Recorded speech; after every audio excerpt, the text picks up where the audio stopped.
Olá, tudo bem? Aqui é o pastor Alberto, esse é o canal Falando de Graça.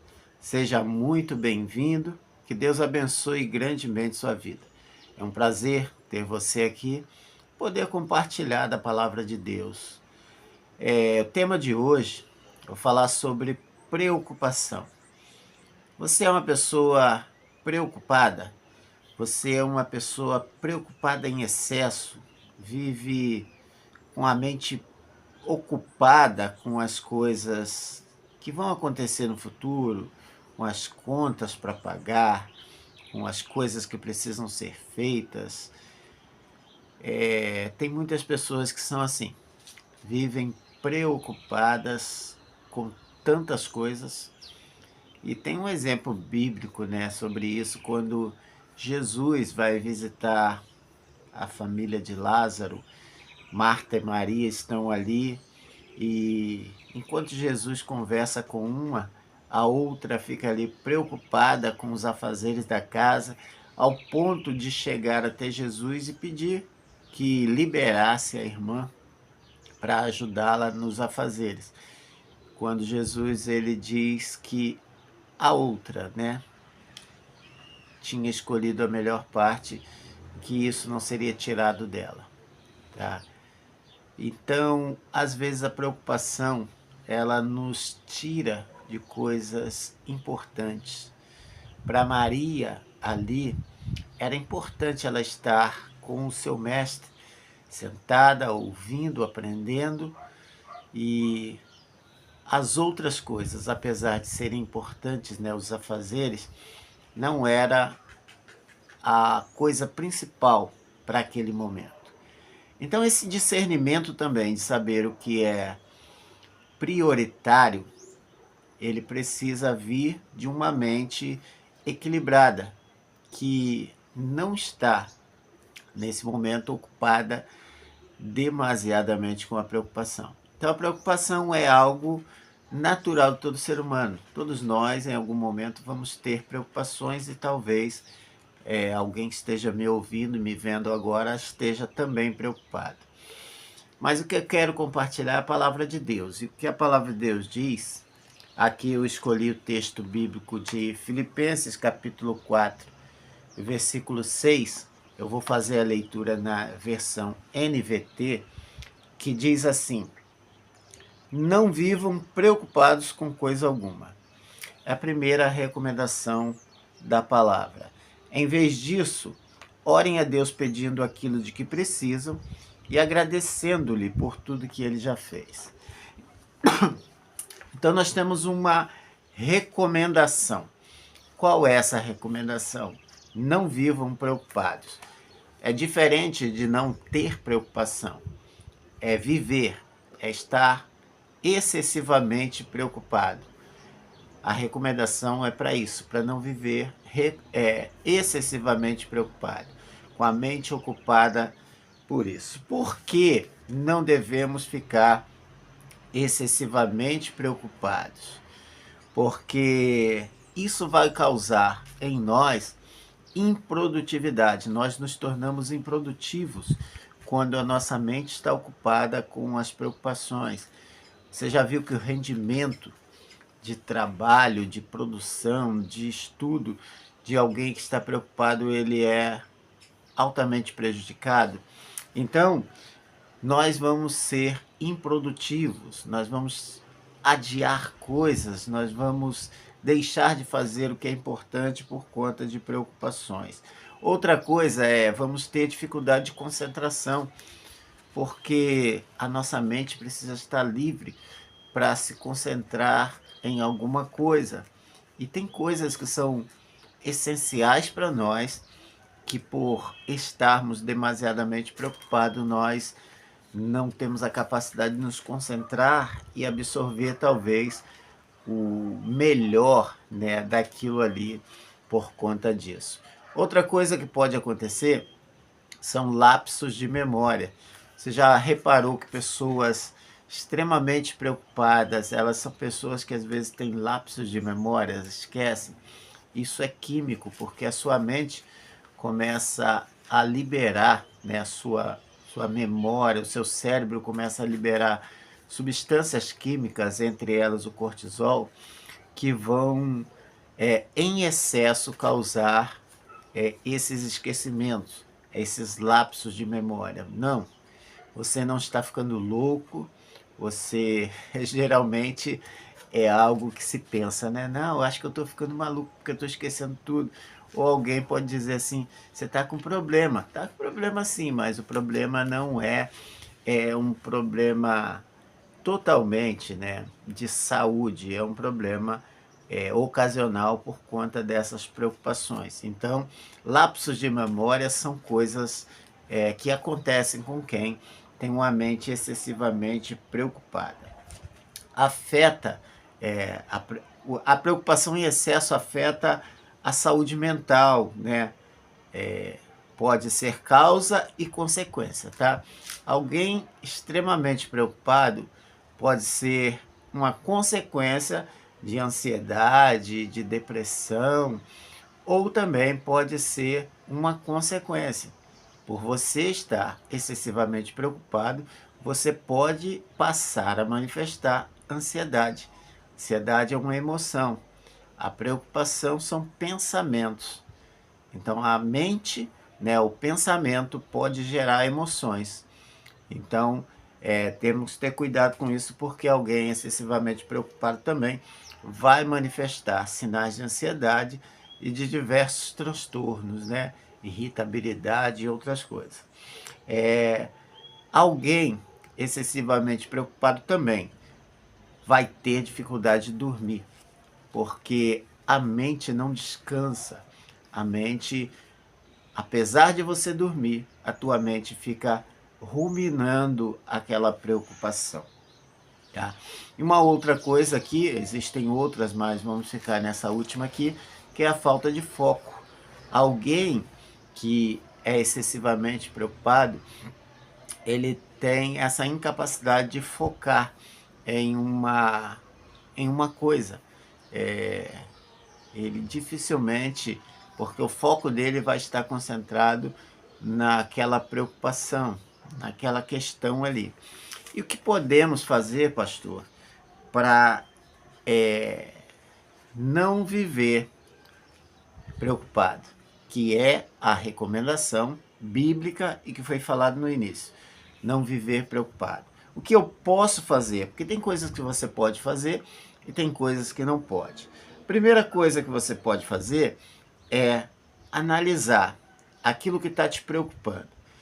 Pega esse motivo, né, de preocupação e faça uma análise bem tranquila e completa sobre ela. Veja o que está dentro das suas possibilidades e o que não está. Verifique se isso que você está preocupado é algo que tem razão de te trazer tanta preocupação ou se você está exagerando de alguma maneira nessa preocupação, tá?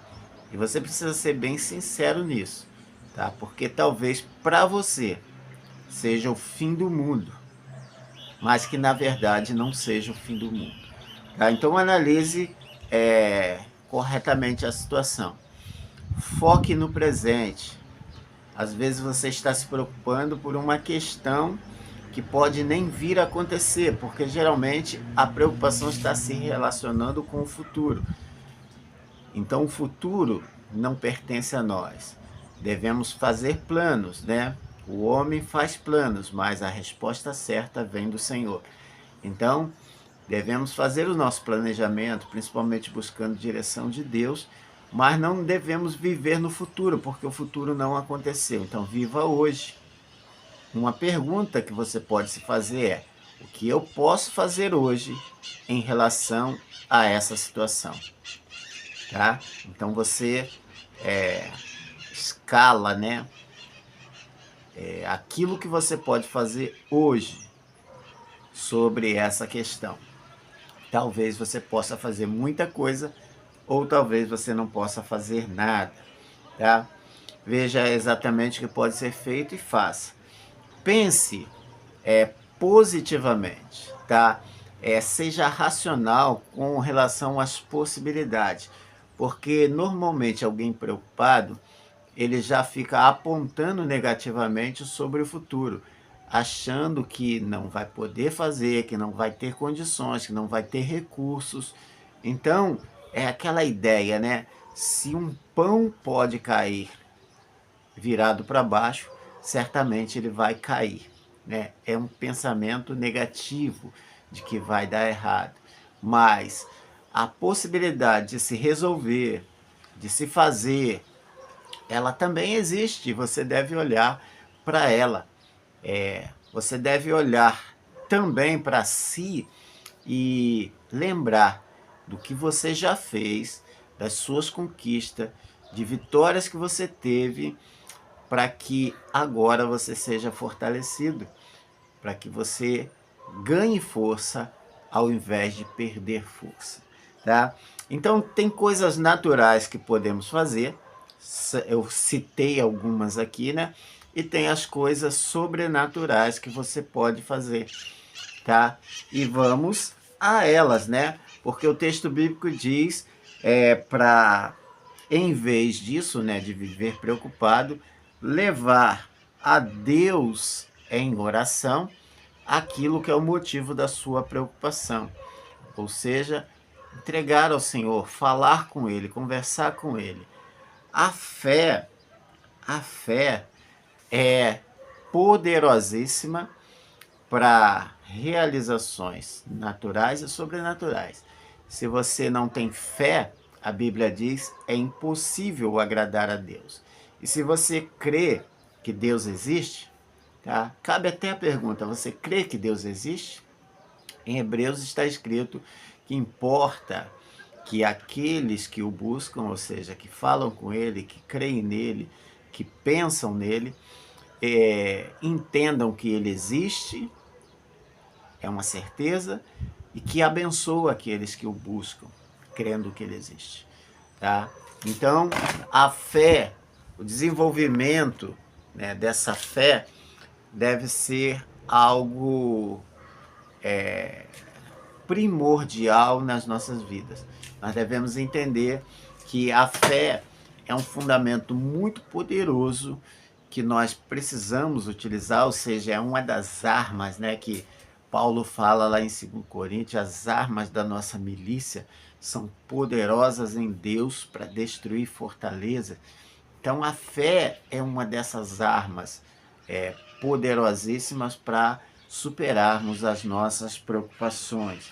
Tá? Crer que Ele existe, que é fiel, que Ele ouve as suas orações e que Ele está preocupado também com você.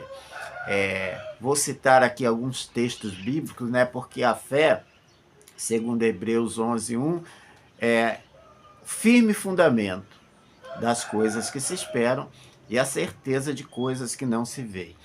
Como eu vou ter um firme fundamento de coisas que se esperam e certeza de coisas que eu não vejo, se não baseado pela palavra de Deus? Então eu preciso de uma palavra desse Deus que é criador de todas as coisas, que é todo poderoso, para que a minha fé seja estabelecida, porque a palavra de Deus também diz que a fé vem pelo ouvir e ouvir a palavra de Deus. Então essa fé que gera milagre, que fortalece o meu ser, ela vem unicamente da palavra de Deus. Ela não é essa fé natural, é essa fé que é fundamentada, gerada e estabelecida pela palavra de Deus. O salmista, ele diz no Salmo 18:2 assim: o Senhor é a minha rocha, a minha fortaleza, o meu libertador, o meu Deus é o meu rochedo em quem me refugio. Ele é o meu escudo e o poder que me salva, a minha torre alta. Olha que composição linda do salmista falando sobre essa confiança. Salmo 91:2. Pode dizer ao Senhor: Tu és o meu refúgio, a minha fortaleza, o meu Deus em quem confio. Outro aqui, Naum 1:7. O Senhor é bom, um refúgio em tempos de angústia. Ele protege os que nele confiam. Então nós temos aqui diversos textos bíblicos que nos afirmam que podemos confiar no Senhor. Olha o que diz Salmo 84:12. O Senhor dos Exércitos, ó Senhor dos Exércitos, como é feliz aquele que em ti confia, tá? Então, podemos pensar aqui, ler, reler, memorizar, guardar no nosso coração diversos textos bíblicos que nos afirmam que podemos confiar no Senhor e que podemos levar a Ele as nossas orações, o nosso clamor. Isaías 12:2. Deus é a minha salvação, terei confiança e não temerei. O Senhor, sim, o Senhor é a minha força, o meu cântico, Ele é a minha salvação. Que texto lindo, que texto maravilhoso. Salmo 7:1. Senhor, meu Deus, em ti me refugio. Livra-me de todos os que me perseguem. O salmista compondo aqui, orando a Deus, falando com o Senhor sobre isso. Né? O próprio salmista ele também diz: porque estás abatida, ó minha alma, e porque te perturbas dentro de mim. Espera em Deus, pois eu ainda louvarei. Então, a segunda recomendação bíblica aqui para nós, a primeira é não viver preocupado. A segunda é levar ao Senhor os motivos da nossa preocupação, crendo que Ele existe, que está ouvindo a nossa oração. E a terceira coisa que o texto nos diz é agradecendo-lhe por tudo que Ele já fez, ou seja, trazendo à memória que essa confiança de que Deus, Ele te ama, Ele existe, Ele está ao seu favor, que a vontade dEle para nós é boa, perfeita e agradável, que Ele tem pensamentos maiores e melhores, que Ele tem um desejo de nos dar um bom resultado, uma boa resposta, que Deus não tem maldade no seu coração, Ele não quer o nosso mal, pelo contrário, Ele quer o nosso bem, e de que se crermos, veremos a glória de Deus. Olha que interessante. Então, um bom exercício de fé para você, além de crer no Senhor, além de crer que Ele recompensa aqueles que o buscam, é também lembrar do que Deus já fez, né? Tem um cântico lá no nosso inário cristão batista que ele diz assim: conta as bênçãos, conta quantas são, recebidas da divina mão, uma a uma, dize-as de uma vez, e as de ver surpreso o quanto Deus já fez. A nossa memória esquece as coisas que recebemos. Então, talvez você deva pegar um papel, uma caneta e registrar nesse papel coisas que Deus vai te trazer à memória, coisas que Deus já fez para você, orações que foram respondidas, orações que foram atendidas, a bênção que você recebeu, coisas que você andava preocupado e que o Senhor, pela sua misericórdia, te auxiliou, te ajudou e que até mesmo solucionou sem você se esforçar. Tá? Então a palavra de Deus para você, nesse vídeo que eu quero trazer aqui, são essas dicas, né? Coisas naturais e coisas sobrenaturais que você pode fazer, tá? Pegue esse vídeo, veja, reveja, anote, né, os insights que o Espírito Santo vai te dar e coloque em prática, porque não adianta nada ouvir sem praticar. Não tem resultado, então coloque em prática. Vamos orar? Quer deixar um pedido de oração? Deixa aí, tá? Quero também fazer o convite aí. Se você não é inscrito no canal, se inscreva. Deixe o seu like, sua curtida, se você tiver gostado do vídeo, da mensagem. Comente o que Deus falou com você a partir dessa mensagem. Compartilha isso comigo. Compartilha com os outros irmãos também. E a última coisa que você pode fazer também é compartilhar essa mensagem para pessoas que você ama, que quer que sejam abençoadas também pela palavra. Oremos. Você pode deixar também o seu pedido de oração. Não sei se eu já falei isso, mas você pode deixar aí o pedido de oração, eu me comprometo a orar. Pai querido, Nós, como seres humanos, às vezes ficamos preocupados com o dia do amanhã. Mas o amanhã pertence ao Senhor. Muitas das vezes, Senhor, as nossas preocupações não têm fundamento. Então, Senhor, a tua palavra nos ensina a não vivermos preocupados, mas a levarmos ao Senhor as nossas preocupações e confiar e trazer à memória aquilo que o Senhor já fez por nós. Que o teu Espírito Santo nos faça entender isso, que não viver preocupado é um desejo do Senhor, de que devemos confiar no Senhor, sabendo que o Senhor é fiel e não falha. E de também, Senhor, sermos agradecidos, trazendo a memória, lembrando e falando com o Senhor sobre coisas que o Senhor já fez conosco. Abençoe cada um que ora comigo aqui. Em nome de Jesus. Amém. Amém? Fiquem todos na paz. Que Deus os abençoe poderosamente.